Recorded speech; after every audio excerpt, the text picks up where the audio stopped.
La réintroduction d'ours en Béarn où il ne reste que 2 mâles serait à l'étude par le gouvernement. C'est ce que précise le Premier ministre Édouard Philippe dans un courrier envoyé à une députée des Hautes-Pyrénées il y a quelques jours, une lettre publiée par nos confrères de la République des Pyrénées. Pas suffisant pour rassurer les défenseurs de l'ours qui ont déjà entendu ces discours et qui veulent désormais des actes. Il y a une bibliothèque remplie d'études, de rapports, de commissions. Là, ils annoncent une expertise encore. Bon, l'expertise, elle est toute faite. S'ils veulent gagner du temps et de l'argent, un quart d'heure, l'expertise, elle est faite, quoi. On est quand même, depuis 2012, par la Commission européenne, il y a une mise en demeure de l'État français. C'est pas pour rien. Donc, à force de dire on va étudier, on va concerter, bon, mais l'ours, ici, il est en train de mourir sous nos yeux, quoi.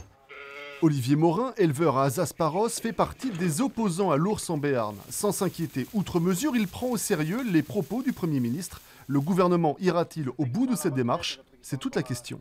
Pour nous, on l'a interprété plus comme un courrier envoyé avec quelques petites phrases bien placées pour essayer de sonder un peu le terrain, histoire de voir les Béarnais où c'est qu'ils en sont par rapport au dossier de l'ours peut-être. On voit bien que ce gouvernement-là, lui aussi, va se positionner pour une potentielle réintroduction en Béarn. On va se réunir, on va refaire un courrier pour réinformer le gouvernement sur les raisons pour lesquelles nous ne voulons pas de l'ours dans nos montagnes.